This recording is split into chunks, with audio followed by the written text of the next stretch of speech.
ஆகாஷவாணி.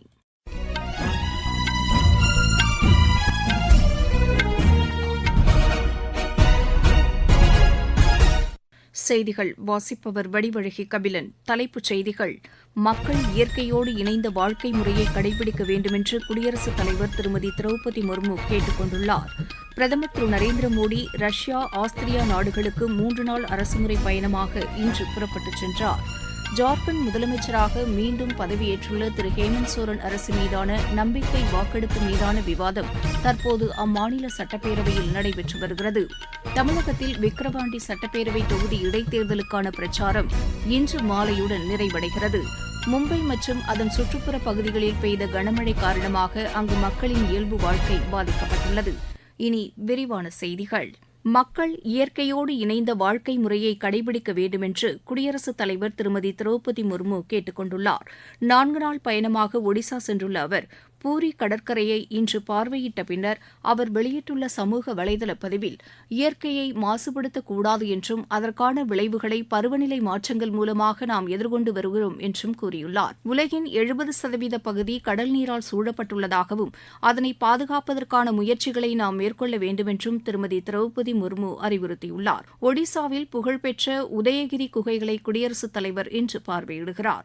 உத்கல் கலாச்சார பல்கலைக்கழகம் மற்றும் நுண்கலை கல்லூரி மாணவர்களுடனும் திருமதி திரௌபதி முர்மு இன்று கலந்துரையாடுகிறார். பிரதமர் திரு நரேந்திர மோடி ரஷ்யா, ஆஸ்திரியா நாடுகளுக்கு 3 நாள் அரசுமுறை பயணமாக இன்று புதுதில்லியிலிருந்து புறப்பட்டுச் சென்றார். தமது பயணத்தின் முதற்கட்டமாக ரஷ்ய தலைநகர் மாஸ்கோ செல்லும் அவர் அங்கு நடைபெறவுள்ள இந்தியா ரஷ்யா 22வது ஆண்டு உச்சி மாநாட்டில் பங்கேற்கிறார். ரஷ்யா புறப்படுவதற்கு முன் பிரதமர் வெளியிட்டுள்ள செய்திக்குறிப்பில் இந்தியா ரஷ்யா இடையே கடந்த 10 ஆண்டுகளில் பல்வேறு துறைகளில் இருதரப்பு ஒத்துழைப்பு வலுப்பெற்றுள்ளதாக தெரிவித்துள்ளார். பாதுகாப்பு, வர்த்தகம், எரிசக்தி, கல்வி, கலாச்சாரம் உள்ளிட்ட பல்வேறு துறைகளில் ஒத்துழைப்பை மேம்படுத்துவது குறித்து ரஷ்ய அதிபர் திரு விளாடிமிர் புட்டினுடன் விவாதிக்க உள்ளதாக அவர் கூறியுள்ளார். சர்வதேச மற்றும் மண்டல அளவில் நிலவும் பிரச்சினைகள் தொடர்பாகவும் இருவரும் விவாதிக்க உள்ளதாக அவர் குறிப்பிட்டுள்ளார். ரஷ்யாவில் அமைதி நிலவ இந்தியா துணை நிற்கும் என்றும் பிரதமர் கூறியுள்ளார். 41 ஆண்டுகளுக்கு பின் இந்திய பிரதமர் ஒருவர் ஆஸ்திரியா பயணம் மேற்கொள்வதை தாம் ஆவலுடன் எதிர்நோக்கி இருப்பதாகவும் திரு நரேந்திர மோடி தெரிவித்துள்ளார். இரு நாடுகளும் ஜனநாயகம் மற்றும் பன்மைத்துவத்தில் ஒரே மாதிரியான கொள்கைகளை பகிர்ந்து வருவதாகவும் பிரதமர் குறிப்பிட்டுள்ளார். இந்த பயணத்தின்போது ரஷ்யா மற்றும் ஆஸ்திரியாவில் வசிக்கும் இந்தியர்களை நேரில் சந்தித்து அவர்களுடன் தாம் கலந்துரையாட உள்ளதாகவும் திரு நரேந்திர மோடி அந்த செய்திக்குறிப்பில் தெரிவித்துள்ளார்.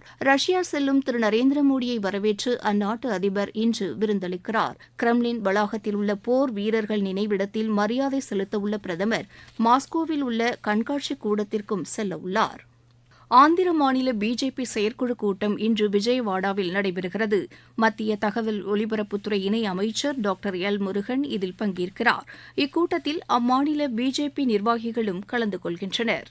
ஜார்க்கண்ட் முதலமைச்சராக மீண்டும் பதவியேற்றுள்ள திரு ஹேமந்த் சோரன் அரசு மீதான நம்பிக்கை வாக்கெடுப்பு மீதான விவாதம் தற்போது அம்மாநில சட்டப்பேரவையில் நடைபெற்று வருகிறது. சட்டப்பேரவையின் சிறப்பு கூட்டம் இன்று காலை கூடியதும் நம்பிக்கை வாக்கெடுப்பு தீர்மானத்தை அம்மாநில முதலமைச்சர் திரு ஹேமந்த் சோரன் தாக்கல் செய்தார்.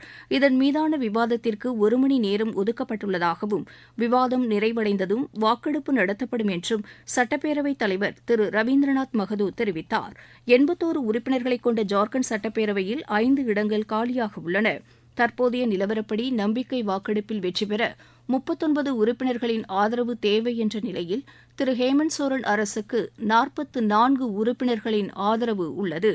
இளநிலை நீட் தேர்வு தொடர்பான மனுக்களை உச்சநீதிமன்றம் இன்று விசாரணைக்கு எடுத்துக் கொள்கிறது. இந்த தேர்வை மீண்டும் நடத்துவது உள்ளிட்ட கோரிக்கைகளை வலியுறுத்தும் 26 மனுக்களை தலைமை நீதிபதி திரு டி.ஒய். சந்திரசூட், நீதிபதிகள் பர்திவாலா, மனோஜ் மிஸ்ரா ஆகியோர் கொண்ட அமர்வு விசாரிக்க உள்ளது. நீட் தேர்வு முறைகேடுகள் தொடர்பாக தன்னிச்சையான புலனாய்வு விசாரணையை மேற்கொள்ள வேண்டும் என்பது உள்ளிட்ட மாணவர்களின் கோரிக்கைகளையும் உச்சநீதிமன்ற அமர்வு விசாரிக்க உள்ளது. நீங்கள் கேட்டுக்கொண்டிருப்பது ஆகாஷவாணியின் செய்தி அறிக்கை. புதிய குற்றவியல் சட்டங்களின் சிறப்பம்சங்கள். முதல் தகவல் அறிக்கையை எல்லை வரையறையின்றி எந்தவொரு காவல் நிலையத்திலும் பதிவு செய்யும் வசதி. 6 வகை சிறிய குற்றங்களுக்கு தண்டனையாக சமூக சேவை. பெண் குழந்தைகளுக்கு எதிரான பாலியல் வன்கொடுமையில் ஈடுபடுவோருக்கு ஆயுள் தண்டனை அல்லது மரண தண்டனை விதிப்பதற்கான பிரிவுகள். டிஜிட்டல் ஆவணங்களை சாட்சியங்களாக சேர்த்துக் கொள்ளவும் வகை செய்யப்பட்டுள்ளது. தமிழகத்தில் விக்கிரவாண்டி சட்டப்பேரவை தொகுதி இடைத்தேர்தலுக்கான பிரச்சாரம் இன்று மாலையுடன் நிறைவடைகிறது. அரசியல் கட்சிகளின் தலைவர்களும் வேட்பாளர்களும் இறுதிக்கட்ட வாக்கு சேகரிப்பில் முழுவீச்சில் ஈடுபட்டு வருகின்றனர்.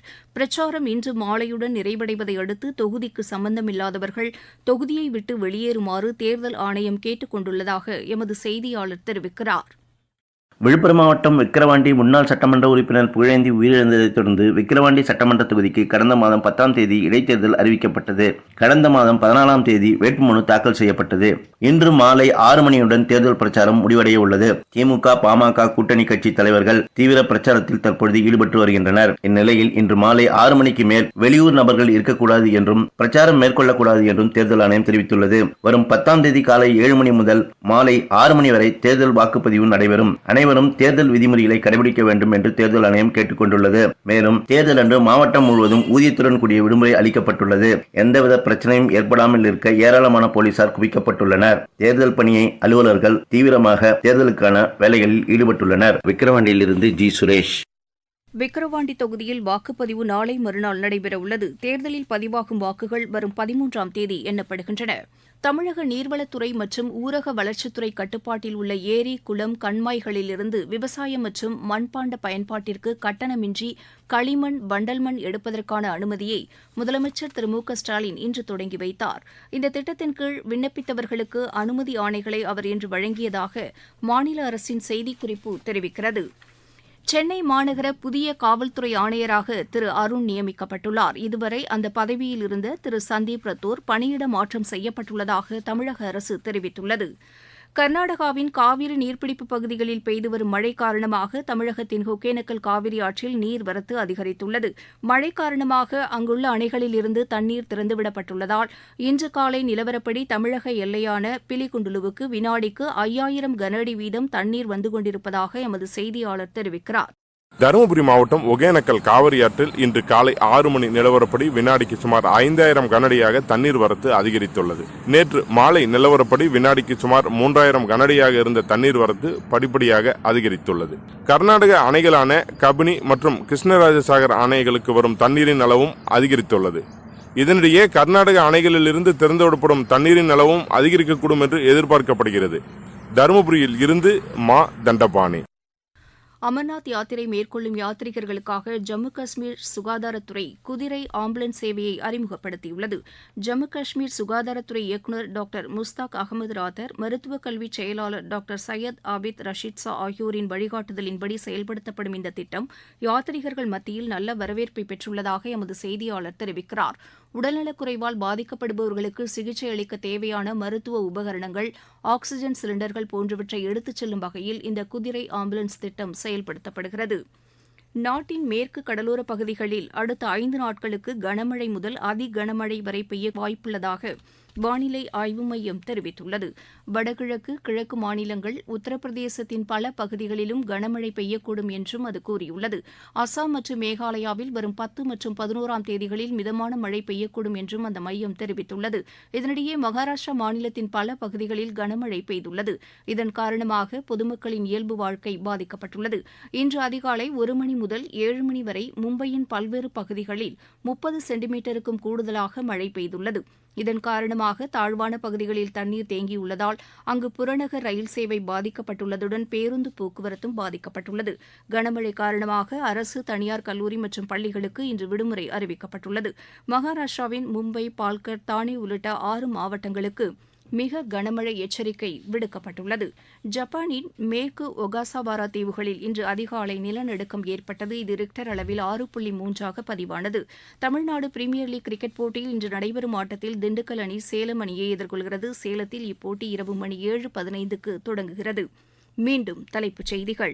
மக்கள் இயற்கையோடு இணைந்த வாழ்க்கை முறையை கடைபிடிக்க வேண்டுமென்று குடியரசுத் தலைவர் திருமதி திரௌபதி முர்மு கேட்டுக் கொண்டுள்ளார். பிரதமர் திரு நரேந்திர மோடி ரஷ்யா, ஆஸ்திரியா நாடுகளுக்கு 3 நாள் அரசுமுறை பயணமாக இன்று புறப்பட்டுச் சென்றார். ஜார்க்கண்ட் முதலமைச்சராக மீண்டும் பதவியேற்றுள்ள திரு ஹேமந்த் சோரன் அரசு மீதான நம்பிக்கை வாக்கெடுப்பு மீதான விவாதம் தற்போது அம்மாநில சட்டப்பேரவையில் நடைபெற்று வருகிறது. தமிழகத்தில் விக்கிரவாண்டி சட்டப்பேரவை தொகுதி இடைத்தேர்தலுக்கான பிரச்சாரம் இன்று மாலையுடன் நிறைவடைகிறது. மும்பை மற்றும் அதன் சுற்றுப்புற பகுதிகளில் பெய்து வரும் கனமழை காரணமாக அங்கு மக்களின் இயல்பு வாழ்க்கை பாதிக்கப்பட்டுள்ளது. இத்துடன் இந்த செய்தி அறிக்கை நிறைவு பெற்றது.